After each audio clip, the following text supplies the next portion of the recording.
Good morning, and thank you for joining the webinar, Strategies for Effective Rural VR Service Delivery. So before I get started, I want to thank the E3 project for inviting me to present about barriers and strategies related to rural VR service delivery. I'm excited to be here.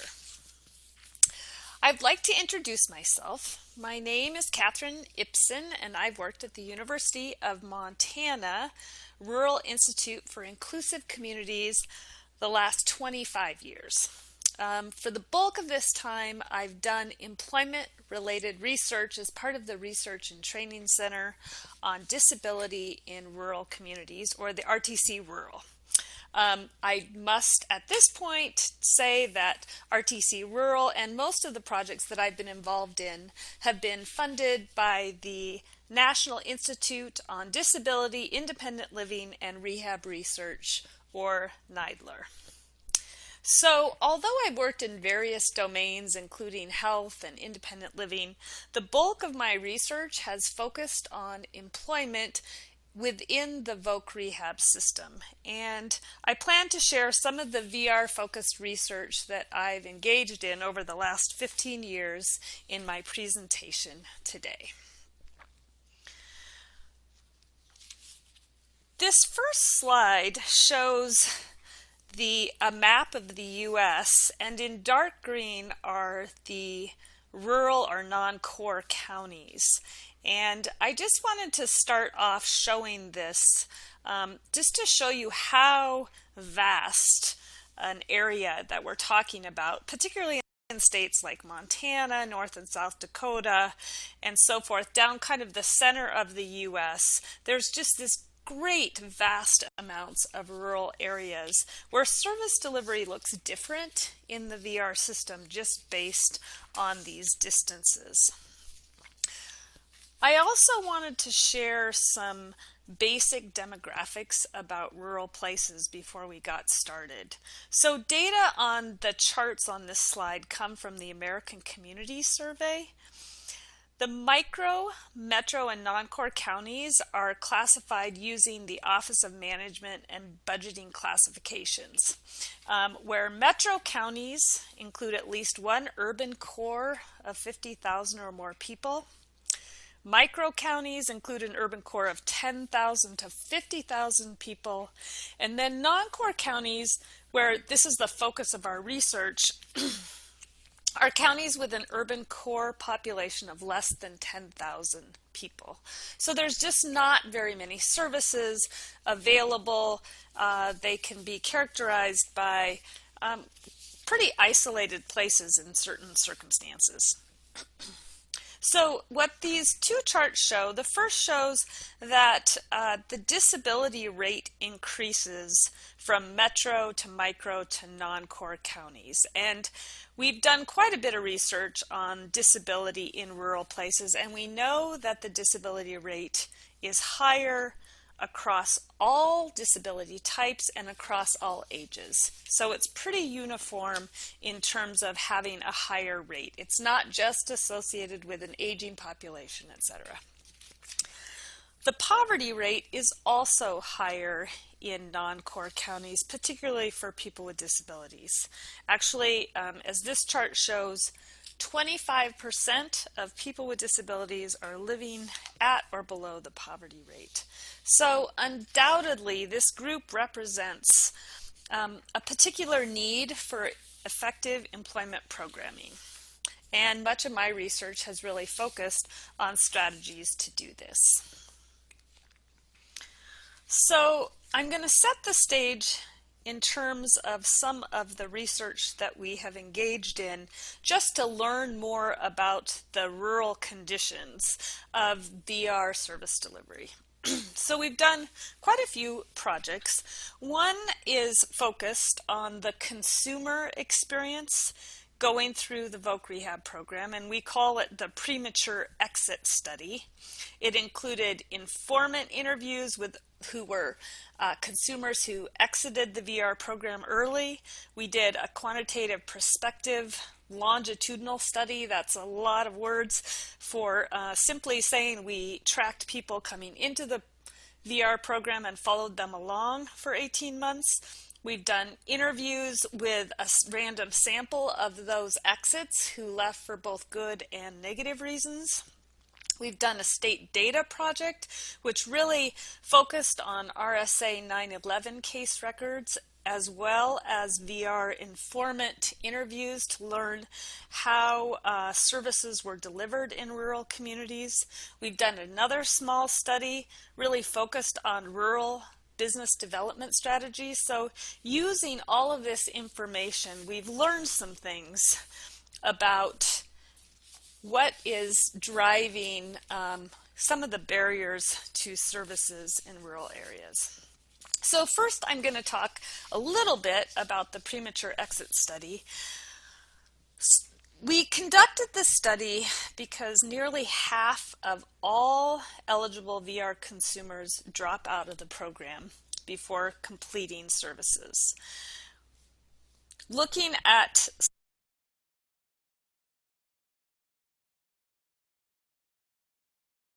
some of the RSA 911 data, VR spends approximately $365 million annually to serve these clients who end up dropping out. And this is direct costs as opposed to program costs, which are kind of captured and hard to quantify on a case basis. So that number is likely well below what it actually costs to serve people who drop out. And we also know from some other research conducted by the Research Triangle that premature exits are associated with worse employment and economic outcomes. So as I described briefly before in the last slide, we wanted to track consumers as they entered the VR program and to really quantify and learn about what their experiences were and the things that led to them dropping out of the program or leaving with a successful outcome. So we collected data over time, and we found that almost half of all VR respondents felt that progression through the VR program was too slow. So pacing was a really important aspect to successful case progress. We also found that attachment to the VR program was associated with the number of client counselor contacts, both in person and via phone or email. I'm going to go to the next slide now and talk about some of the reasons that people told us they had exited the program. So approximately a third said that they left because they were satisfied with the services they received. They got a job, they received the services they desired, they felt that they were finished with the program. Another 35% left for very distinct dissatisfied reasons. They said they weren't getting the services they wanted, that VR stopped contacting them, the process was taking too long, and they were having problems with their counselor. Another third have issues that may or may not be associated with VR programming. And these included things like health issues that come up, discouragement with job opportunities in the community, transportation issues, family issues. They didn't want to risk losing benefits. Incarceration was something that impacted some folks. And then unsure about their status in the VR program. So there were some aspects where people were confused about whether they were still in the program or not. These data, as you see on the next slide, are really compounded by the things that we heard from VR informants in terms of their experiences with rural service delivery issues. So one of the things that we learned that was reinforced in the 9/11 or the RSA 9/11 data was that it took more time to get to an individualized plan of employment and placement in rural areas as opposed to urban areas. And we know that faster delivery leads to better attachment to the VR program. And so this time to IPE is a barrier for rural people. We also learned that there was less frequent client counselor contact, less access to specialists, fewer vendors, and more limited educational and training opportunities. So I want to talk a little bit about the less frequent client counselor contact. What happens in rural areas is a lot of agencies operate on an itinerant counseling model in rural areas where counselors travel through a specific location on a schedule, but it can be a schedule that is pretty spaced out over time. And if a counselor is passing through a town and a client doesn't happen to be available on that particular day, then they might have to forego a meeting until the next time the counselor is coming through. So those kinds of schedules can put delays in the counseling process. Also, access to specialists and vendors was an issue that I want to expand on a little bit more. Many VR programs, as most of the people on the call probably know, utilize specialists and vendors to deliver job development services and those sorts of things on an ongoing basis in urban areas. They help these people, these vendors and specialists, help the program move forward and services that counselors may not be available or trained to deliver. So this access issue is another delay in the counseling or VR process. Rural employment issues were another thing that was highlighted in the interviews. That while urban areas you can establish a relationship with the business and then place multiple people, it was much harder to establish these kind of business networks in rural areas. Personal communication was very important. If the itinerant counselors weren't in the community or known in the community, it was hard to develop these kinds of relationships. Vendors did not serve the rural community, so there was no one with the community presence that seemed to be needed to establish business connections.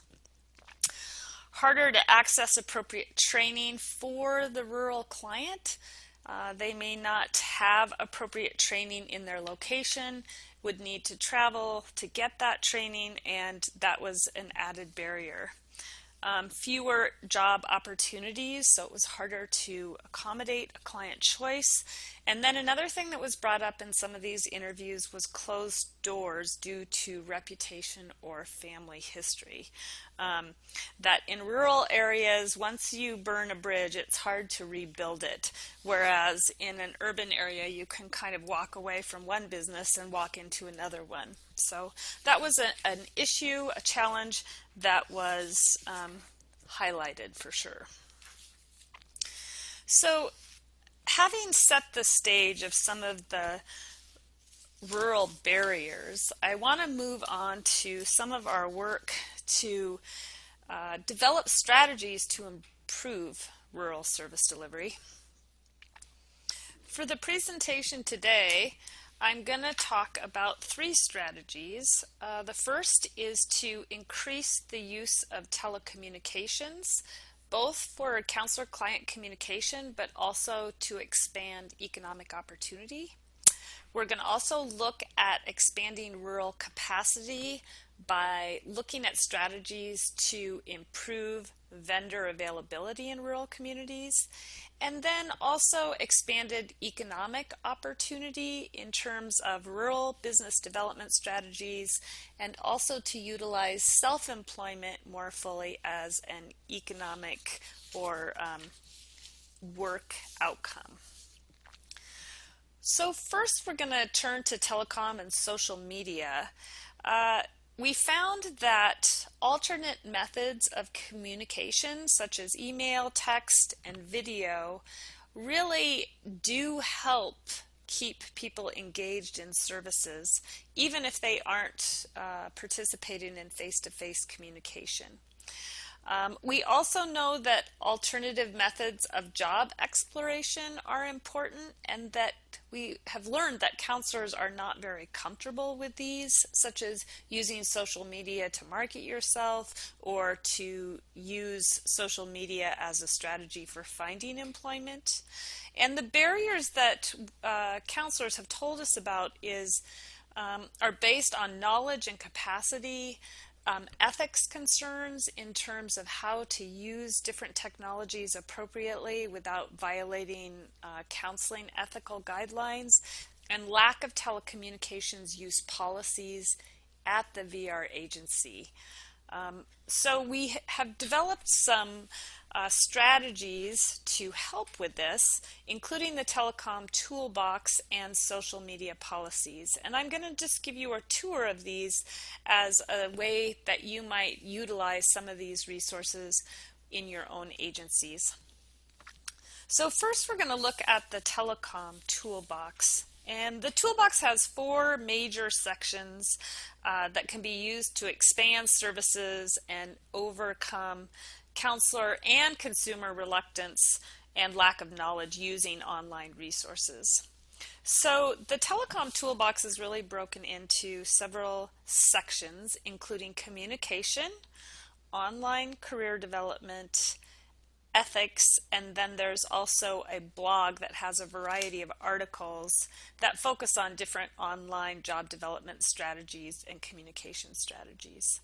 So in the communication area, we really go over the use of email, text, video conferencing, and instant messaging in the context of counseling services and how a counselor might set up those relationships, to talk to the consumer about how often they check email, how the use of those different strategies will unfold in the VR process, to really make sure that it's a good strategy for the consumer and the counselor. In terms of the online career development tab, we spend a lot of time talking about managing your online presence. So the consumer may have things that they've shared online that need to be improved, or some content that may need to be replaced or removed. So we talk about some of those strategies, as well as active job search online. And while this isn't entirely a rural strategy, there's a lot of opportunity for online job search, and it really is how job search is happening for people with and without disabilities all across the U.S. And we found with some of our baseline research that counselors were a little bit behind the game in terms of using this strategy with their counselors, and we really wanted to make sure that they had the tools to do that effectively. Another aspect of the telecom toolbox is the ethics section. So the ethics section covers things like using distance communication, using social media, informed consent processes, so that a counselor, if they're worried about using telecommunications, has those options available to them.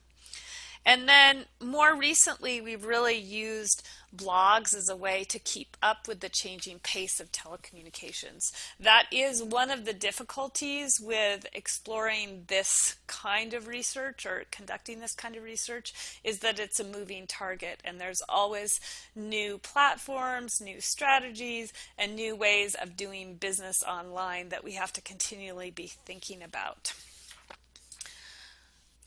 If you are interested in checking out the telecom toolbox, the address is www.telecomtoolbox.org, and it is included at the end of these slides in some of our references. So if you're interested, I welcome you to check it out.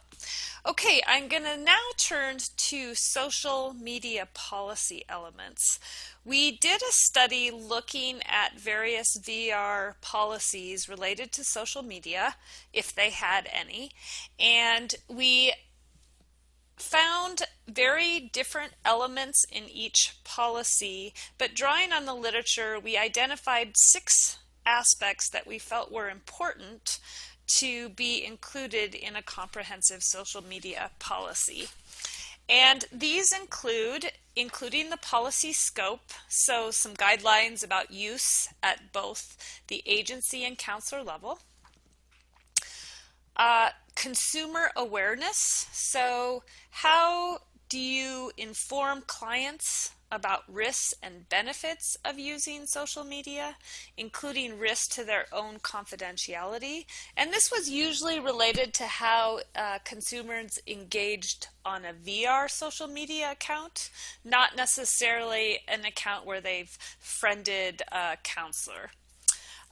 Acceptable use policies, so agency expectations in terms of how social media is used, how counselors use it to interact with clients, monitoring procedures, and then disciplinary actions if people are using social media inappropriately. An example might be an agency says not to friend a client and a counselor does, and what happens. They may lose their social media privileges at the VR agency. Account management, how the agency and employees create and maintain and close different social media accounts. Confidentiality, and this was a big one, but how the agency and counselor will minimize risk to confidentiality, and then what they will do if a confidentiality breach happens, and what are the steps in place to make sure to minimize that issue. Finally, our ethical guidelines. So what does the agency consider as appropriate postings? And then in terms of professionalism, steps to do no harm. So what are the guidelines that the agency really aspires to share broadly? So interestingly, we coded 22 policies and 1 guideline, and we found that only 2 policies actually included all 6 policy elements in any kind of comprehensive way. And only 1 policy acknowledged the role of social media as a tool for consumer job search. So most of the agency policies are related to how the agency might use a social media account to maybe post about an upcoming job fair or those sorts of things, and really does not address social media as a strategy for engaging in job search, and does not really talk about steps that a counselor might utilize to help a consumer really capitalize on that opportunity in terms of showcasing their skills and applying for jobs. So we were a little bit surprised at the lack of use, and it really confirmed why counselors may not be using social media effectively in consumer job search activities. I'm going to shift gears now, and we're going to really focus in on some research that is some recent work that I've done in terms of vendor availability in rural communities. So we know that most VR agencies utilize vendors to deliver job development services. And when we were interviewing agencies about vendor availability, we found that approximately 50% of agencies had areas in their states that were unserved. And I might add that we interviewed almost half of the VR agencies across the US. So this really represents a good number of agencies and vendor availability for them. So what we found is that when vendors were not available in a particular area, say a rural community, VR counselors were typically asked to provide those services, or clients really didn't receive services, that there weren't services available.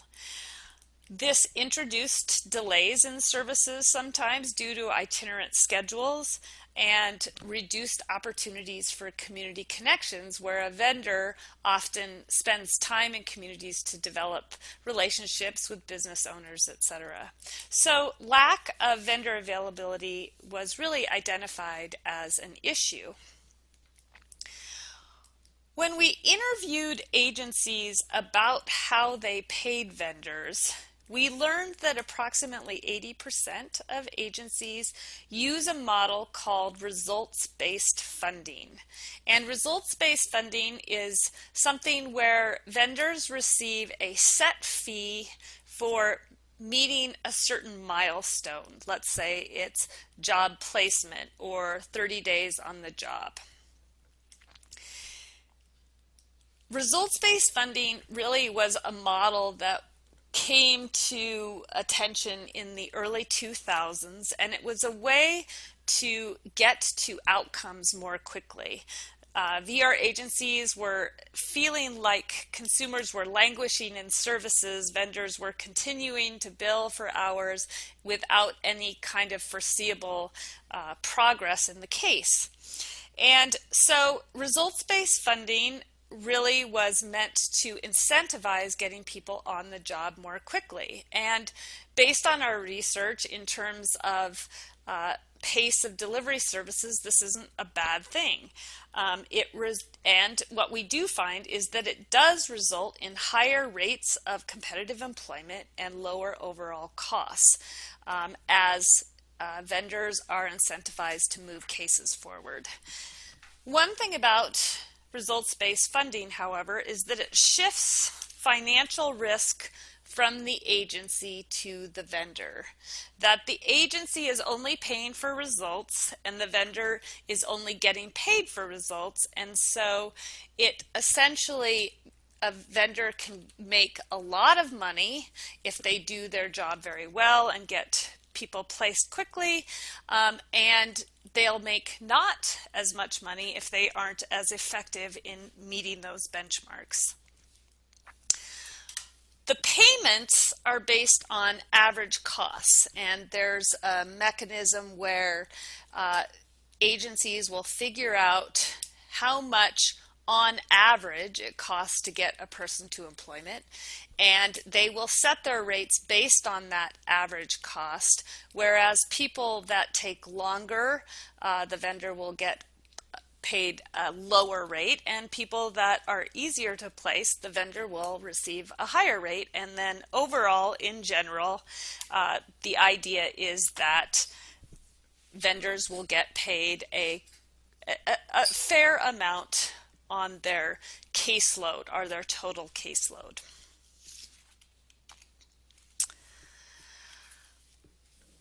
One problem with results-based funding is that it can undermine rural vendor availability, and we found this to be true, that states that utilize results-based funding had very significant areas that vendors weren't available in rural communities.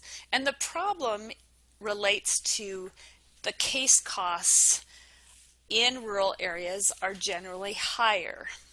It takes time and money to travel to rural places.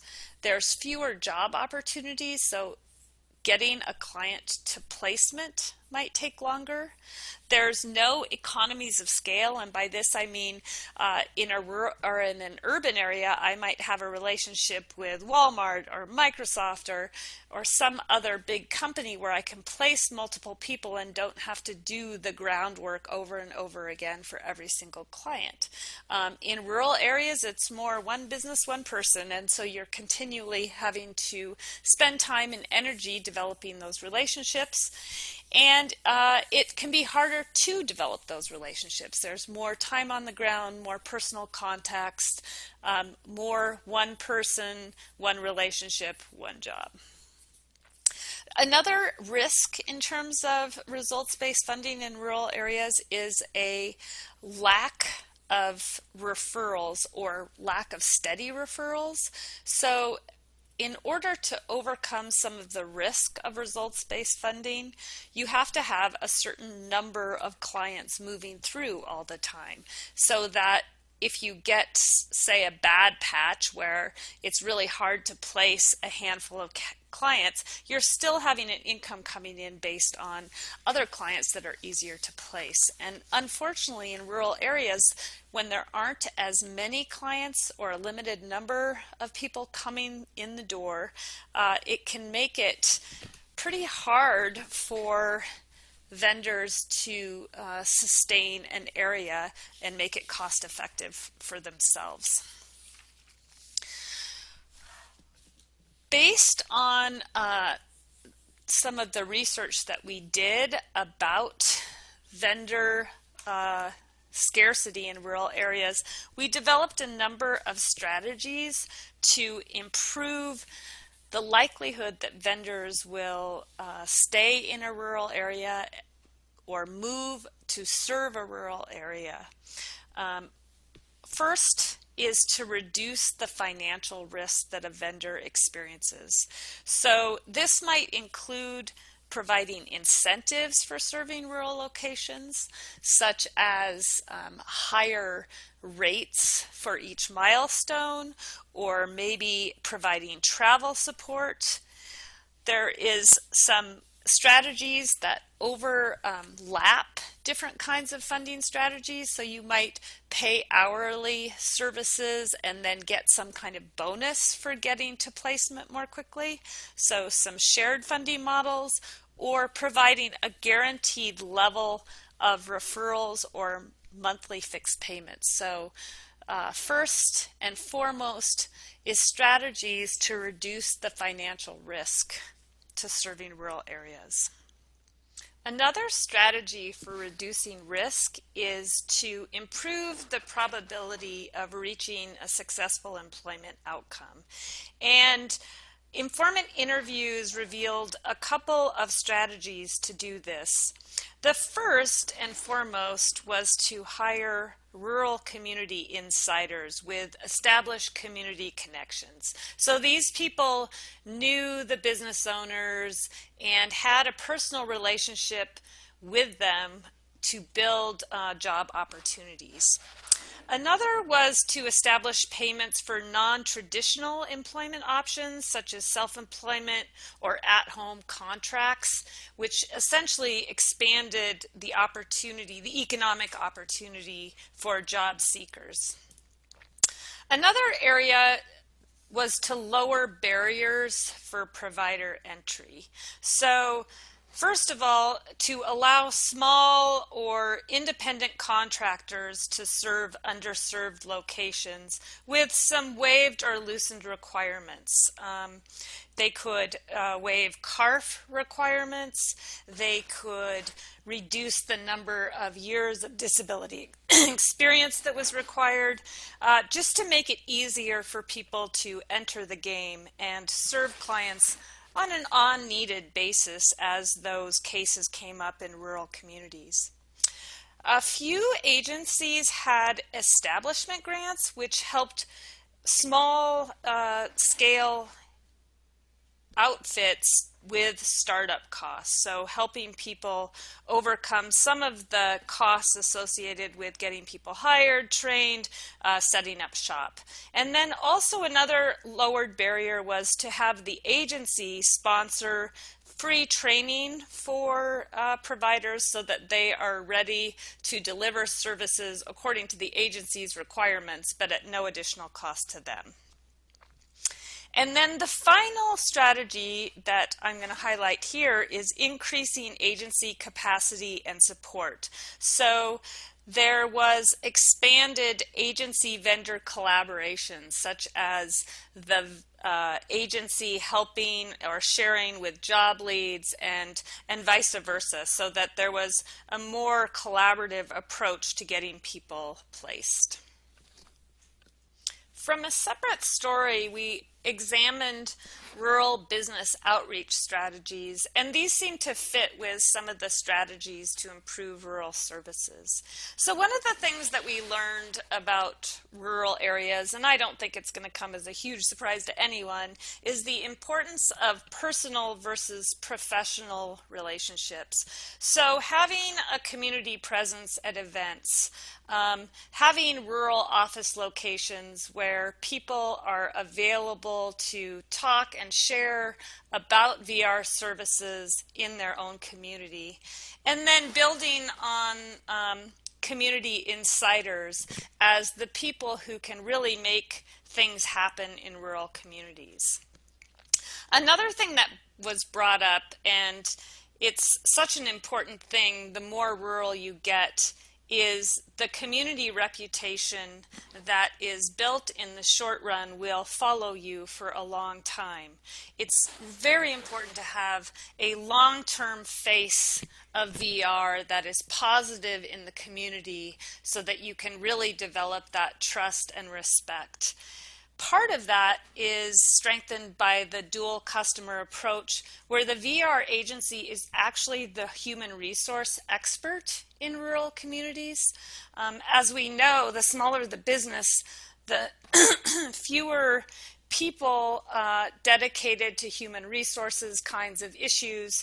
And a lot of times small rural businesses are under-equipped or under-experienced supporting people with disabilities, and VR can play a very strong role in assisting them with that. I'm going to spend the rest of my presentation time focusing on self-employment as a very important rural alternative to traditional paid employment.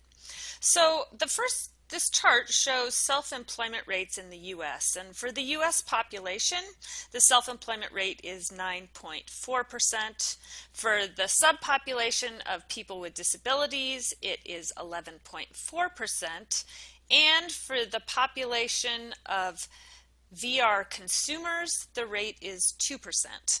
So as the data shows, people with disabilities turn to self-employment at higher rates than the general population. But VR closure rates to self-employment are drastically below what you might expect to see among people with disabilities. I want to go to the next slide and show that actually rural areas do turn to self-employment at higher rates than urban areas in terms of the VR population. So this shows that the urban cases, about 1.4% are self-employed, large rural places 3.5%, small rural 3.7%, and isolated rural about 5.2% of those people who are closed to status 26 competitive employment are actually in self-employment. We also know that VR agencies that serve blind and low vision consumers primarily have above average rates of self-employment closures relative to combined and general agencies. We have done quite a bit of work to understand why VR agencies don't utilize self-employment at the rates we might expect. And these things can really be classified into three areas. The first and foremost is that counselors don't feel prepared to assist clients with self-employment exploration. They are not trained in business startup. A lot of times the vendors that they use are not in place to support business development kinds of activities. And there's also confusion about the process within the VR agency. We also heard about concerns that outcomes would not result in viable employment businesses.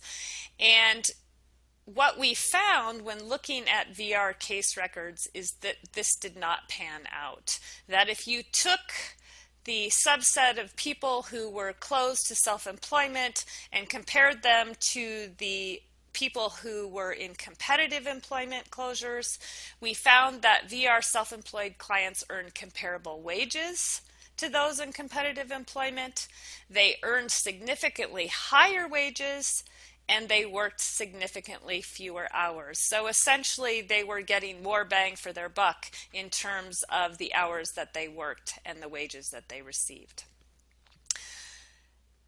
Counselors also expressed concerns about case costs, that case costs for self-employment would be higher than traditional employment placements, and that did in fact turn out to be true. The costs of purchased services were significantly higher in self-employment cases. I am not sure if that has to do with the caseload and that maybe people that turn to self-employment would be more expensive to serve in the first place. That remains to be explored, but it is a true statement that case costs will generally be higher for a self-employment closure. Using this information as a backdrop, we really wanted to figure out how to address some of the barriers that VR agencies experience regarding self-employment. And this has taken a couple of different formats.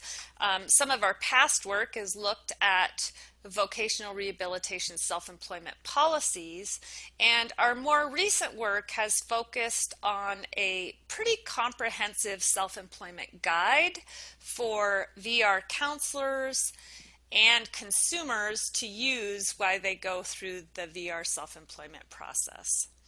The guide is free for anyone to use, and it can be found at vrselfemployment.org. The guide includes self-guided content.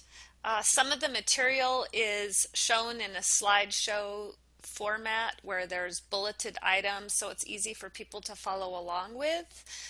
There are business owner interviews that are the basis of audio and video examples throughout the guide. There's a number of companion materials such as examples, worksheets, accessible versions of all the chapter material, and the site is fully accessible. So before I shift gears and show you some screenshots of the guide just to orient you briefly about it, I just want to highlight the partners involved in developing it. There is Margot Dana from the Utah State Office of Rehabilitation, Dr. Nancy Arnold, who preceded me at the Rural Institute in a variety of self-employment efforts, Jennifer Stevens, who was part of the Small Business Development Center at the University of Montana, then Media Arts, School of Extended and Lifelong Learning, who helped us with the development and look of the site, and then our business owners with disabilities who provided a lot of the content to reinforce some of the messages that are included in the website. So I'm going to the next slide, and this slide is just a screenshot of the main page. The guide includes 8 chapters. The first 3 chapters really relate to self-employment exploration within the VR system, and then the final chapters really turn to a step-by-step guide of developing a business plan. So chapter 1 is focused on understanding the self-employment process in VR. Chapter 2 looks at consumer motivations for becoming self-employed and asks them to do some exercises to consider their readiness to do so. Chapter 3 is focused on a preliminary evaluation of the business idea and whether or not it constitutes a viable business. Chapter 4 provides an overview of the business plan and first steps in the process. And then chapters 5 through 7 lay out the steps for preparing the business plan, including marketing and financial information. And then finally, chapter 8 includes a variety of external resources to help navigate the business planning process that people can access for additional information. This screenshot of the first chapter is meant to highlight where the videos are for each chapter. Business owner views told us about their experiences starting a business with VR. And for each chapter, we include a video focused on that particular chapter content and the business owner's experiences with it. This next slide is meant to show the layout of the website. So within each chapter, there's a focus area that includes the content laid out in tabs, sort of like a file folder. The introduction tab has just a brief overview and allows people to link to PDF accessible versions of all the different examples and content included in that chapter in case they want it for reference as they go through the chapter, or if they don't want to engage the chapter with multiple clicks, etc. This next slide shows a screenshot of what you might see on the Myths tab. It provides a brief overview of myths and realities of starting a business. And then if you see the two little buttons below, these are slideshows about myths and realities and a quiz that people then can further access more information about that topic. If I had pressed the myths and realities button, this is the slideshow that would have shown up. It's 9 slides, and it just goes through a number of different myths and realities related to self-employment. So on this one, the myth is self-employment is my vocational goal, and the reality is self-employment is a way to meet a vocational goal. It is not, however, a profession. And as you can see, there is a audio section at the bottom of that myth that really talks about a business owner's perspective as they entered the program in terms of that vocational goal versus profession content. I also wanted to highlight some of the worksheets that we have available for download on the site. So these ones are worksheets about business feasibility, and they're worksheets that people can download and fill out and return to their counselor if they want to, but it really talks about the basics of starting your business. There's worksheets about your business, there's worksheets about you, and then on the next slide there is actually a worksheet on doing startup costs and how to estimate those. I wish that I could show you some of this information interactively, but for instance, on the startup costs page, the worksheet actually does all the calculations for you. So on table 1, which focuses on materials and supplies, you can type in shelving and the supplier and the units and cost, and it will tally the total costs and also pull that into a worksheet at the very end that actually is a master total of all the different kind of startup costs you might have. So right here we showcase materials and supplies, but there can also be things like licensing costs, inventory, signage, equipment. The list is very comprehensive to really help people get an idea that is accurate in terms of startup costs. Finally, I wanted to show you a couple of additional features of the website. The first is the resources by chapter section.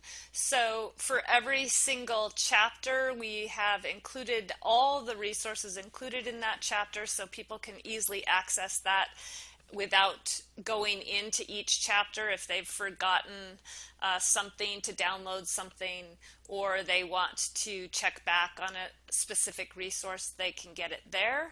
And then on the next slide, we also have included a variety of additional resources that are not necessarily included in the chapter, but that people can utilize for additional information focused on business development resources, funding resources, some resources directed to veterans and tribal members.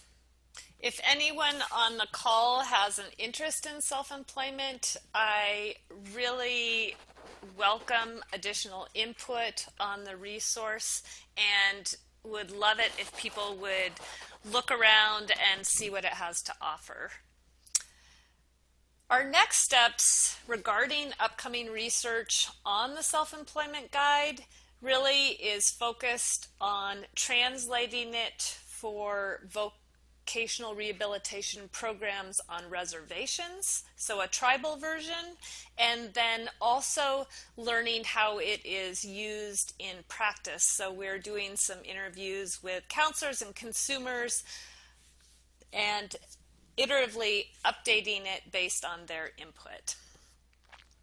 I want to thank everyone for participating and hanging in with me on this presentation. I want to acknowledge that the research described was all supported by the National Institute on Disability Independent Living and Rehab Research within the Administration on Community Living, U.S. Department of Health and Human Services.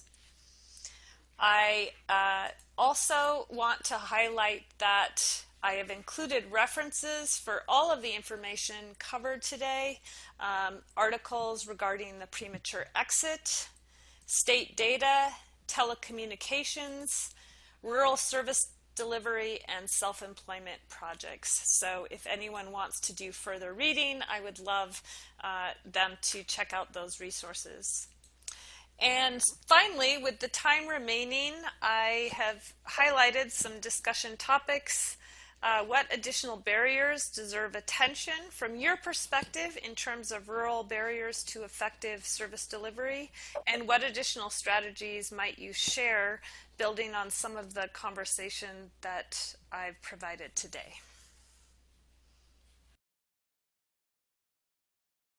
Thank you, Dr. Ibsen. What we will do now is we have about 10 minutes, and Dr. Ibsen will answer some questions. I believe Heidi, our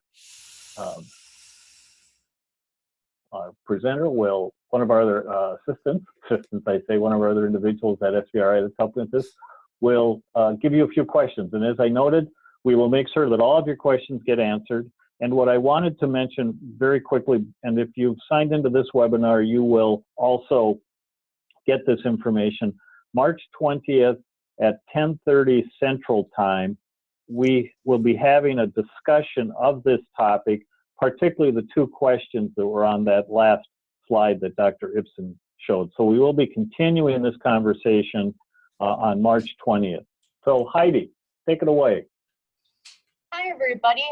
It seems like we have quite a few questions here, but many of them have to do with people's availability for internet. So, Dr. Ibsen, would you be able to talk a little bit about helping people who don't have great phone service or limited internet connection? That seems to encompass several of the questions. Absolutely. That is a problem. And I would say go vote and make sure that rural areas get broadband service. That's one thing.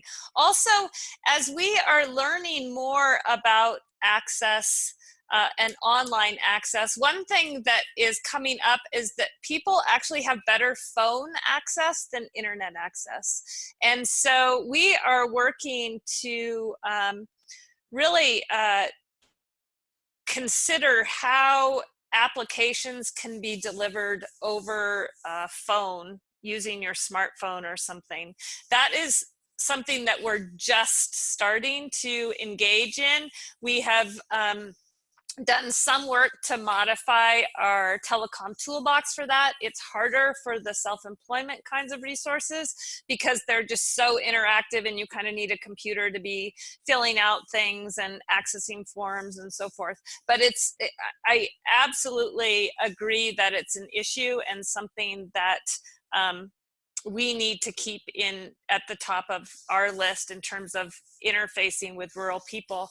The other thing that I would say is building that community insider network is important. That sometimes you're never going to overcome those barriers to reaching people in rural areas. And so spending time on the ground developing vendors that maybe are limited source, maybe they're school teachers who want to earn some extra money in the summer or off time, maybe they're retired business owners, those kinds of things, who maybe don't have a huge wealth of experience with job development or disability, but can really be utilized on the ground and trained and developed. That they may not want a full-time job, but that they are willing to serve people that have some limited access and want to develop kind of a part-time job. That's all I can say on that. That's excellent. I know that people will be able to contact you if they have further questions about that or information. Some of the other questions had to do with the self-employment aspect. Some people are, in the questions, they were discussing that the fact that self-employment doesn't count as necessarily a placement. So if these folks are doing work at home, they were wondering if folks are able to maintain their SSI benefits with self-employment earnings, and asking about how people can avoid some of the more scammy work at home types of things. So do you have any advice about either of those things? Yeah, there's that's a packed list of questions right there. Yeah, I know, right?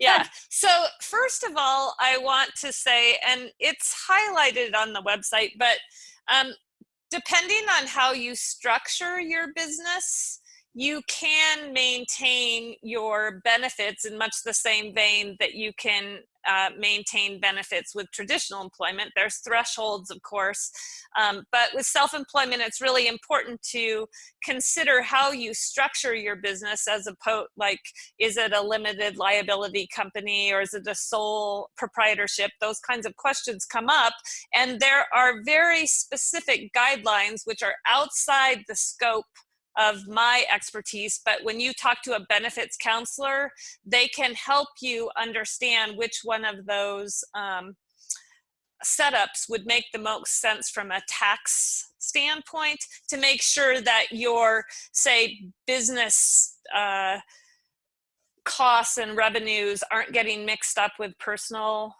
revenues and so forth. And the thing that's counterintuitive to me, but just mark my words because I've been talking to a benefits person, is that sole proprietorship is a better way to make sure that you can kind of keep those costs and things separate.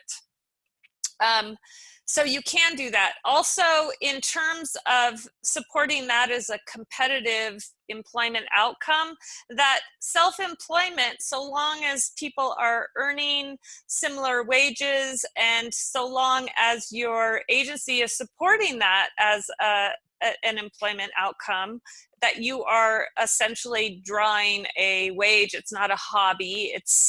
You are working to have that be a job, a viable employment option that will fit. I think that it is more complicated with some of the new WIOA requirements and how those are going to pan out. So I can't speak with authority on how those decisions are going to be interpreted. But I do think, well, I know that self-employment is still an option for closures. So I guess I I would ask those questions of, agency, RSA, level people about how to accommodate that. I also think that it will be important, if you want to increase the needle for self-employment, is to make sure that when you're looking at benchmarks and things like, and payment for vendors, that also is an option for them for reaching those benchmarks. And I'm not Super. sure if I Great. got all I of think that's great. Real quick, Heidi, yeah, this is Terry. we are right on the Dr. hour. Ibsen, we're right at the top of the hour, but Dr. Ibsen, would you be able to stay on for, say, another 10 minutes or so? Sure. Okay, let me put up a slide that just gives people the CRC information and that type of thing, and we'll do that for a couple of minutes, and then we'll come back.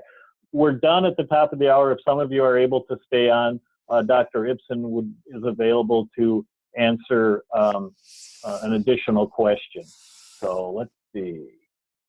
Okay, so again, for folks, anyway, we'll just go with this. As we've noted, I'll do a quick read for those that may be visually impaired on the webinar.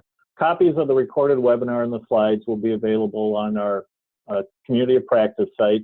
You would need to register to access the site, and for that you can go to Project E as in Edward 3. So it's Project E, the number 3.com. I believe Heidi also put that in the chat box.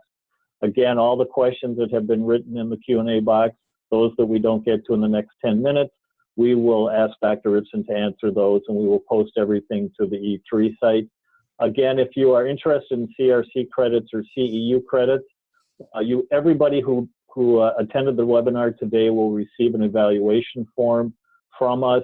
On the evaluation form is the information about obtaining CRC credits for this webinar. And again, I will note on March 20th, we're going to continue this conversation with a phone conference.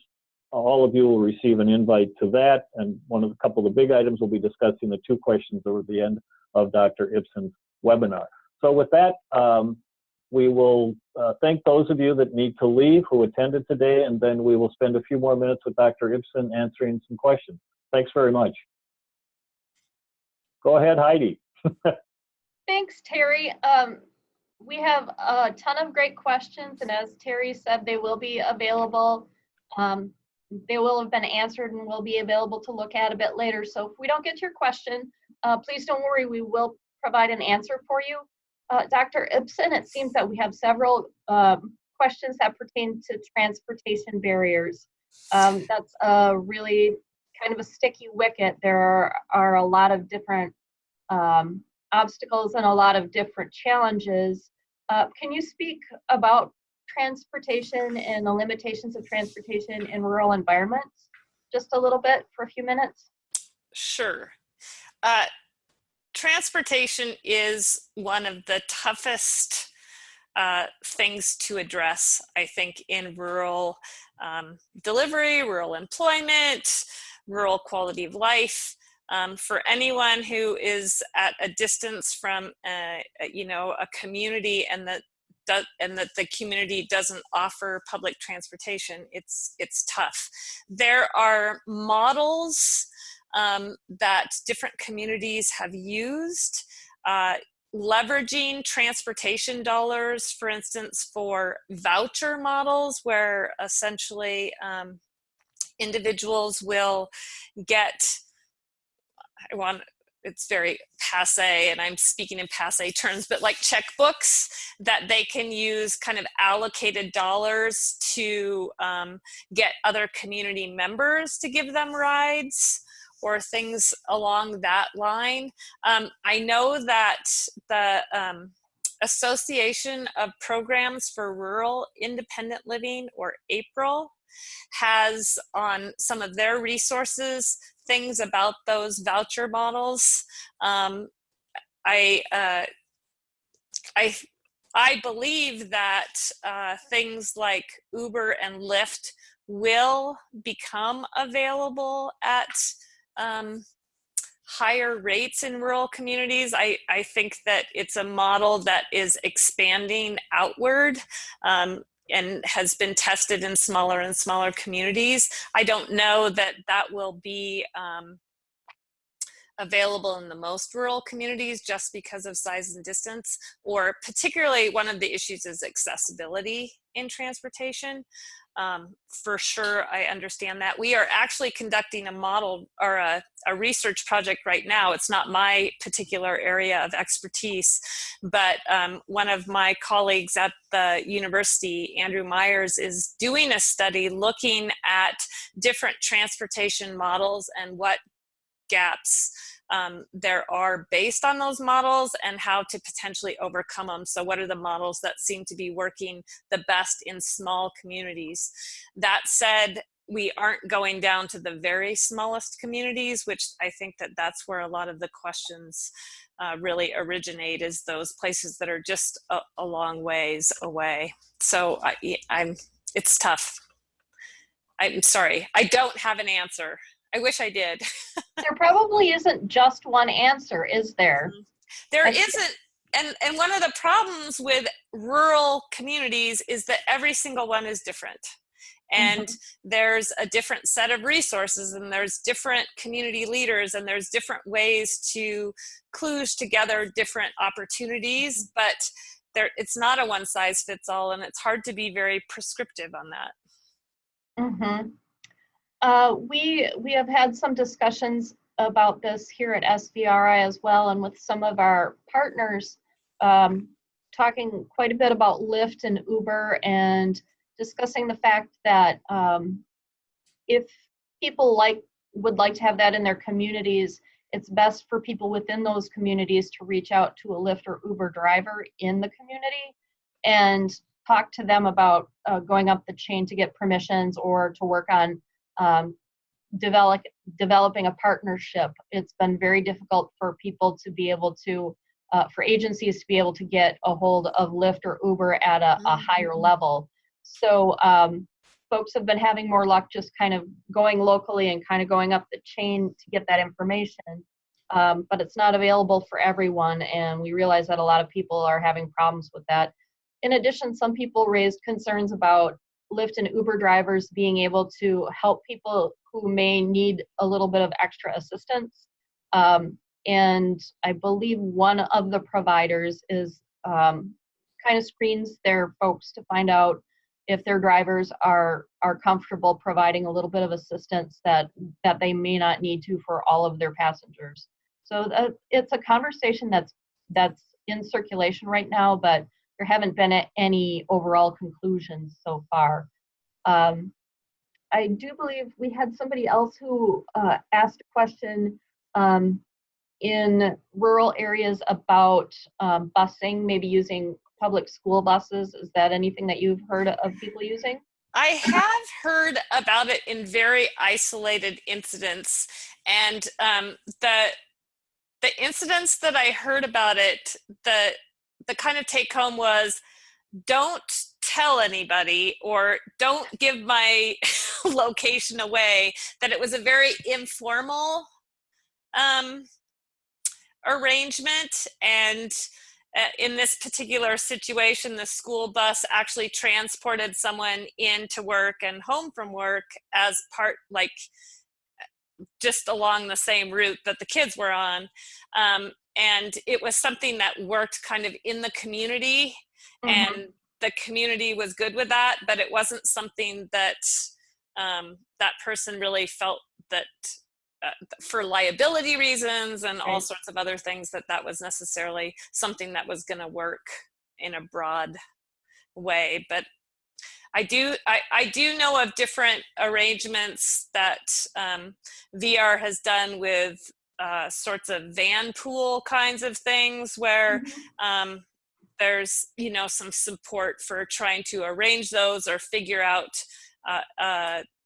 someone to pick up a person to go to and from work, and that at least in the short run, until the job was kind of established, VR would pick up the costs of covering that, and then the person would be responsible. But informal relationships to overcome transportation barriers for work. Right, and that I think kind time. of I think time for one more question, Heidi, and then we'll wrap it up. okay, that sounds great. Thanks, Terry. Let's see. I do have one question that says, has there been any research done on rural barriers, quality pre-employment transition service delivery? That may be a little bit more of a narrow question rather than opening a giant can of worms. So, Well, I don't know of a lot of research yet. It's pretty early in the game. The one thing that I have heard was from vendors that the delivery of pre-employment transition services was something that they saw as opening up an opportunity for them to serve more rural places, that they could essentially overcome some of the risk associated with providing that kind of results-based funding job development services with some more ongoing pre-employment transition services with kids. And so that essentially they were kind of developing a steady stream of funding that would kind of help offset some of that risk associated with a small number of referrals for jobs.